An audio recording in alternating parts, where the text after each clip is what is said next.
Suggestions as to how to pray or ask, believing you have already received. Scientific thinking, positive thought. Suggestions for practical application. Try, through careful, positive, enthusiastic, though not strenuous, thought, to realize that the indescribable, invisible substance of life fills all space, that its nature is intelligent, plastic, subjective substance. 5 o'clock in the morning is the best time to go into this sort of meditation. If you will retire early every night for 1 month, before falling asleep, impress firmly upon your subjective mind the affirmation, "My Father is the ruler of all the world and is expressing his directing power through me." You will find that the substance of life takes form in the moulds of your thoughts.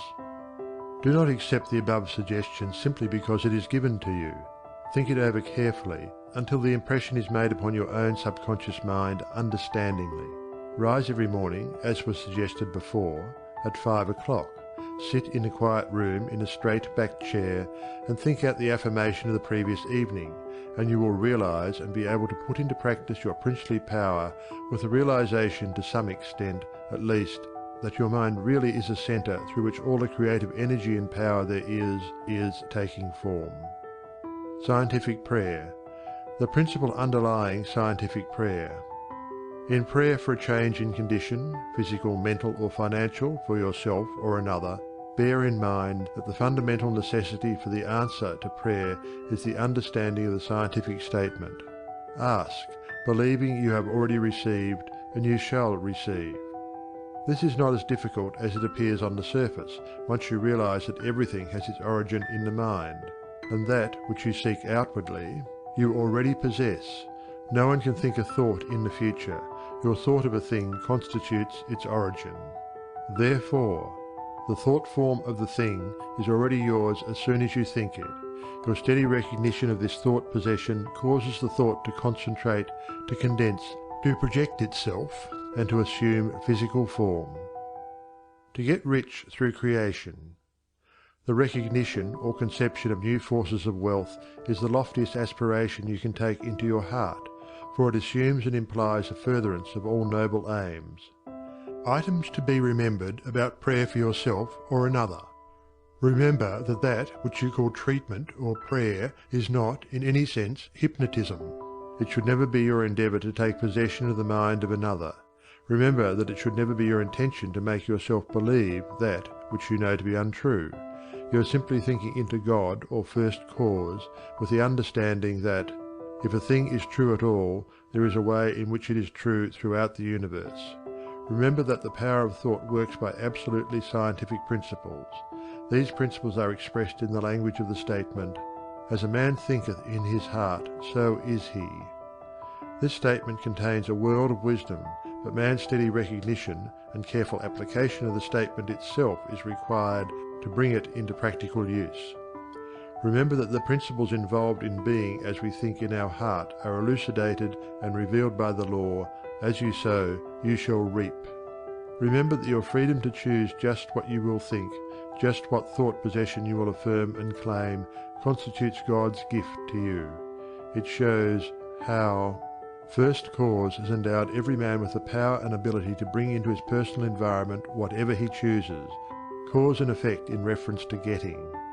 If you plant an acorn, you get an oak. If you sow a grain of corn, you reap a stalk and many kernels of corn. You always get the manifestation of that which you consciously or unconsciously affirm and claim, habitually declare and expect, or in other words, as you sow.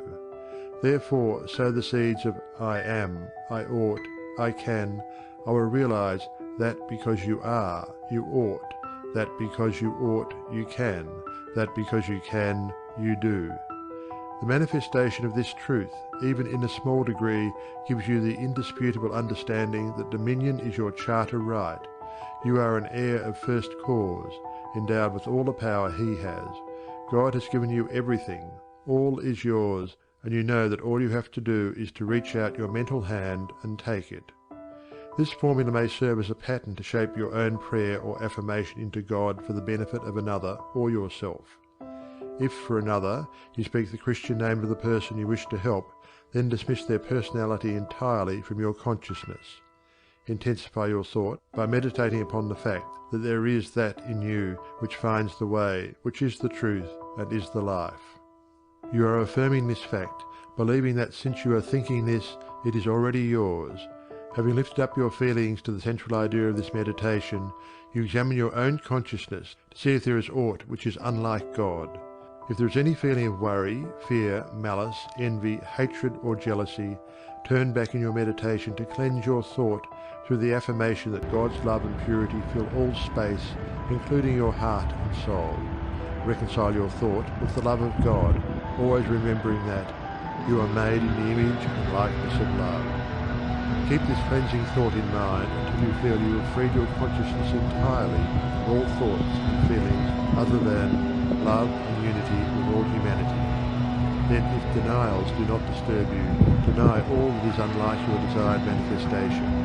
This accomplished, you almost overlay your denial with the affirmative thought that you are made in the image and likeness of God, and that you already have your desire fulfilled in its original spiritual or thought form. Closing of prayer. Prayer as a method of thought is a deliberate use of the law which gives you the power of dominion over everything which tends in any way to hamper your perfect liberty. You have been given life that you may enjoy it more and more fully. The steady recognition of this truth makes you declare yourself a prince of power. You recognize, accept, and use this power as a child of a king, and hence dominion is your birthright.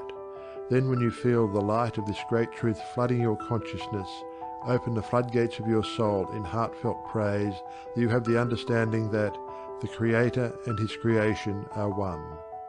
Also that the Creator is continually creating through His creation.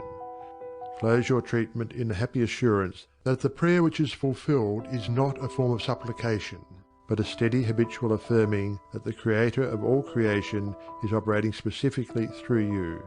Therefore, the work must be perfectly done. Your mind is a centre of divine operation. Hints for application and practice.